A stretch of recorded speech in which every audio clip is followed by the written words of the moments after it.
Hello, ladies and gentlemen, this is Mars coming at you over the interwaves with another Starcraft 2 cast. And I think these guys know each other. And this is the continuation of a discussion they had in the opening screen. Anyway, over on this side of Dusk Towers, we have Mr. Believe,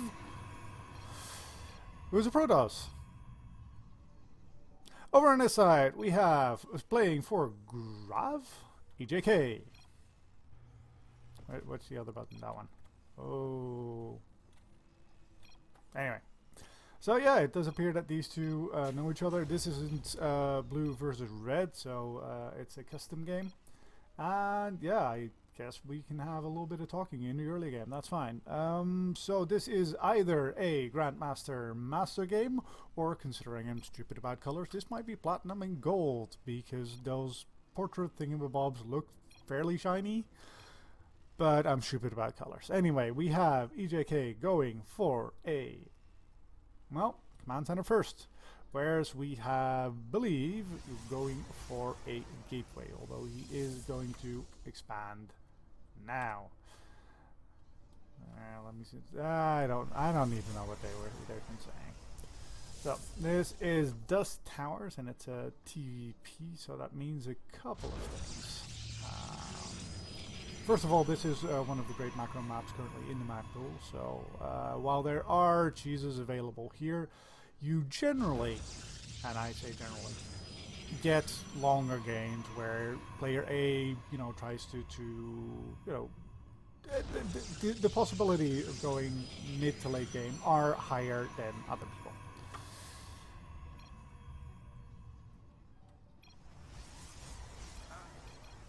Oh, alright, well there you go. You Shrek's pig. No.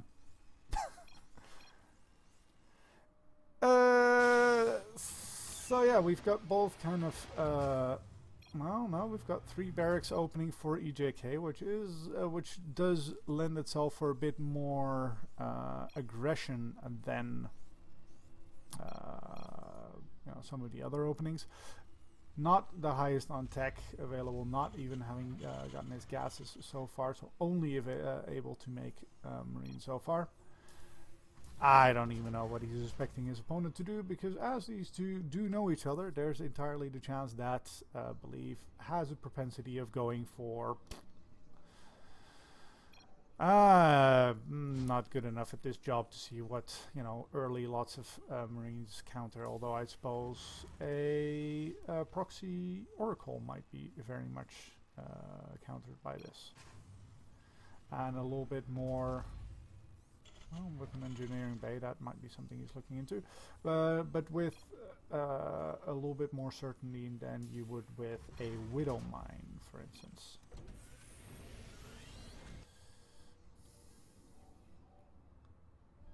So, as mentioned, nobody moving out with early groups. I say as EJK moves out a group of 5 Marines.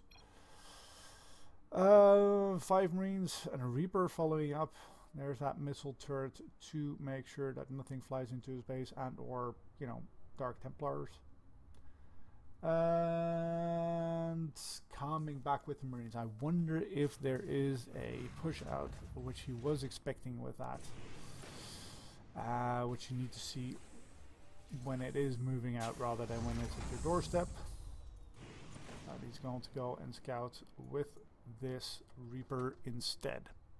Early third taken for Believe, as he puts his Nexus down, and no sign of a command center or a third commander for EJK. So EJK scouts that very nicely. And yeah. Not a lot to counter that yet, but you only really need 1 adept to shoo off a Reaper. We've got more gateways coming down. We've got a blink being taken and lots of observers, because we've already got 3. Bloody hell, that's a lot of observers.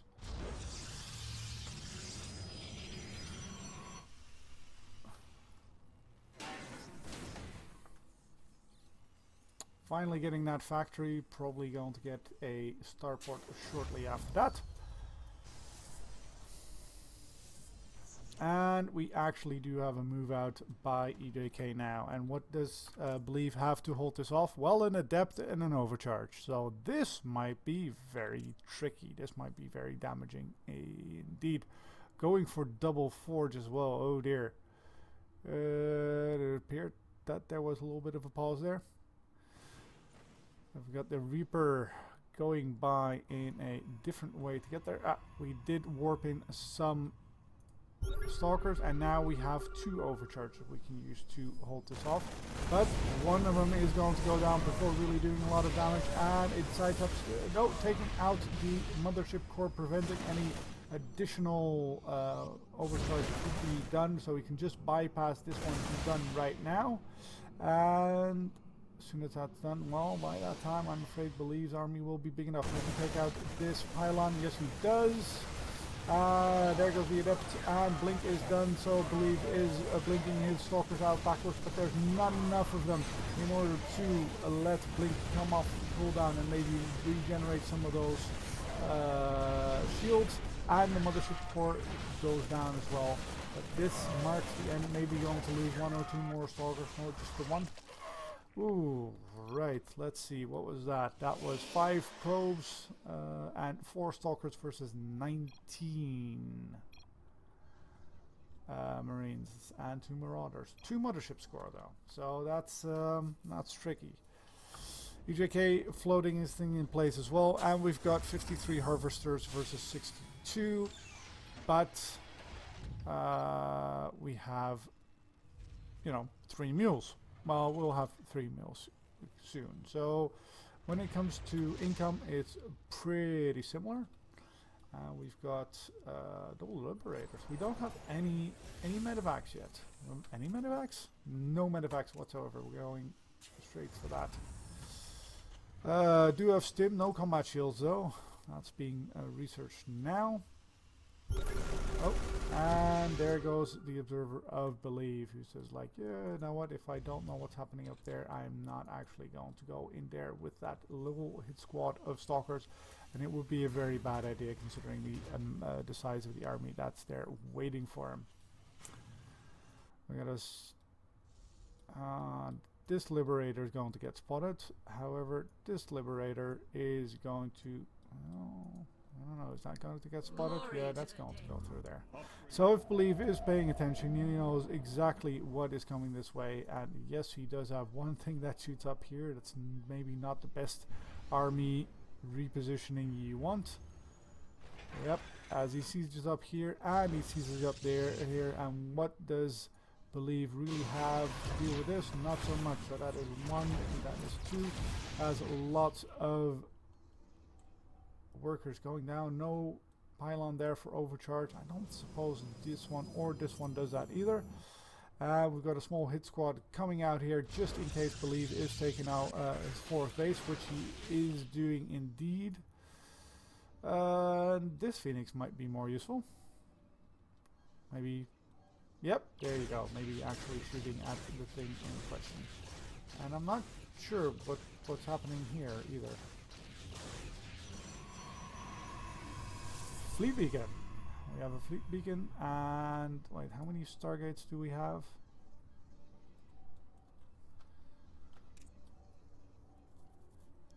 We have one thing. So he gets his fleet beacon, and nothing much happens with it. So that is interesting. There he goes, getting a Tempest and getting another Stargate. In the meantime, I heard the making of a medevac be loading up. So, oh well, that's. I suppose you could take out this war prism, or you get to shoo the war prism away at least. But now EJK at least knows that it is out there. Believe retaking that 4th base, and we are building a 4th command center for EJK as well. So repositioning in order to fly over the middle of nowhere, so we can't really do anything against that warp prism. So what are we looking like in composition? So we've got pretty standard bio over this side with not a great deal of oh no, sorry, my bad. We're building 4 liberators at a time now. Whereas on this side we've got, you know, gateway units. We have our first immortal. And we're getting Tempest, but we're not getting disruptors or anything, which would be quite nice. We do have quite enough overseers to really, I say as he loses one, to, you know, really tag this. If you're going to work with Tempest, you want to, you know, have the vision. Oh, don't fly in there, don't fly in there. That was 1-3. Tempest, Liberator, as believe makes his way away. And we've got a little side thing over there with those 3 medevacs full of things that we can't actually take out those things. And now he gets too close to things that actually shoot up, and he loses 2 full medevacs. Well, 3 marauders did get taken out, but did get unloaded, but they get taken out soon enough. And now we have on the other side with the Liberator in place.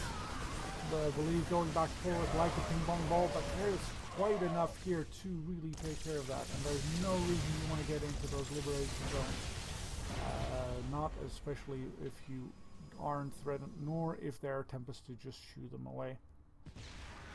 Now, if you're going to have Tempest, as I was saying, you want to have something to shoot at, considering the enormous range, as you can see here, of these things. So if you can tag them with maybe an Oracle, which is again, I think, EJK may have put himself in a little bit of a dangerous spot here. There are a bit of his army not in range to fight, but he does move in, and that is quite enough bio to fully clean up this army. And believe has to shade out. Shading would probably be very smart in order to try and save his adepts, because the adepts on its own are not going to be fast enough to get out without losing another 4 or 5 of them. That was a very good trade for that. So we look at the army supply, and there is quite a bit of an advantage for EJK. 4th base taken for both players. We got 3-3 on the way for both as well. And ship weapons level 2. That should be interesting. No ship weapons or armor for the Protoss. And in that case I would really recommend the armor, because, well, I don't know. I mean, if you... Where are your Tempests? Tempests? I mean, you do... Which one is this? This is... air, this is ground. You do 30 damage. I wonder how much you do. I wonder how much you do if you actually get an upgrade, because you're not supposed to get hit with these, but then again, if you do hit, it's fairly large numbers, so I don't know what the increase is worth there. And the survivabilities of these, as you do overextend and then have to slowly fly them away, might be more important, but I will actually look that up after I've cast this game. What is the advantages of weapons and or armors on Tempest? 5th base being moved out for EJK. And we've got an Oracle snooping around, seeing what to tag. Does he get tagged? Does he get shot? Well, no, he tags. Doesn't have a lot of life left to really do anything with them. And another sensor tower, making sure he blocks off this part of the map. 5th almost done for Believe as well. And we've got more Tempest. And are you making those into Archons, or are you going to Storm? Because otherwise this is going to be pretty... Yes, it is. There is Storm bloody everywhere. As Believe just lets go, but there's not enough to kill things off. There's not enough back on the ground. There's only a handful of adepts, and there's a giant mass of bio out there ready to just eviscerate that army. That's not a very good positioning by that Viking, as EJK just moves up and is going to take out that 3rd completely without any contest whatsoever. Well, buying time at the cost of these Liberators. And is he going to move into the natural or into the main? Yes, he does. He may not get the most of his army out, but who cares? He's going to absolutely wreck everything to do with this. Believe follows his opponent up the ramp. Could have been choked off, but EJK not in the fantastic position, and EJK is going to try to fly out after having done a lot of damage. Now let's look at this. So we've got more workers for EJK, we've got a bigger army for EJK. We still have, well, you know, it was kind of mined out, so I don't suppose that's the most important thing in the world. The upgrades did finish. And now we can just move around as we have a double pronged tanked one over here, and this is going to take out that, what is that, fifth base, or now, you know, n-1 I suppose. So we've got this being taken out. There goes the Templar Archives, there goes the Nexus, this is another Nexus that's going to be taken out. The Army of Believe wandering around in the middle trying to help to catch this little piece right there. And is going to clean that up. Will also clean this up, but he is in a lot of trouble. We have 24 workers over here. Nope.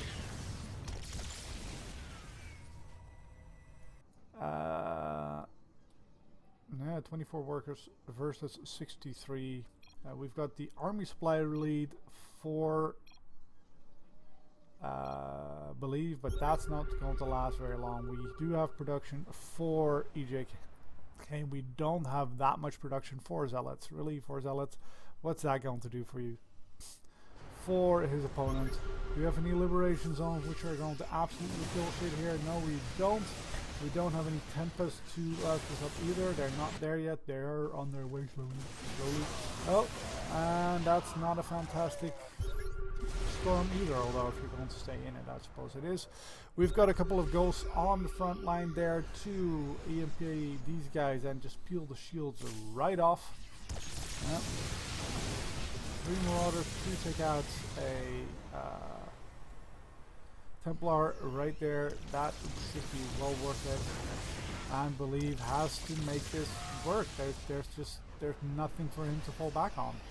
He has no economy. He has a little bit of an economy. This is mining. This is empty. No nexus. No nexus. No nexus. Yeah. And EJK even starts another command center right here. And we have Liberator putting in things over there. There are still Tempest right there, but they're going to get taken out. That's one Tempest less. That's, oh, they're going to get stormed? No, there's nothing to be left there.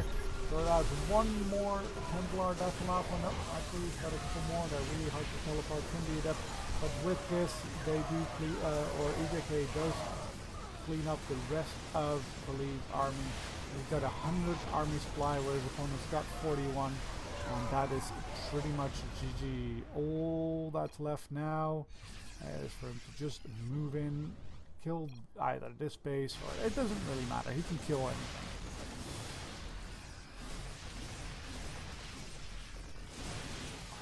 Looks like they'll do some more post-game analysis though. EJK, yep, just plants his liberation zones. And yep, nothing that's going to happen that's going to save this base. Not even warping anything in. That's the last mining base of Belief. Nothing being produced here. And yep.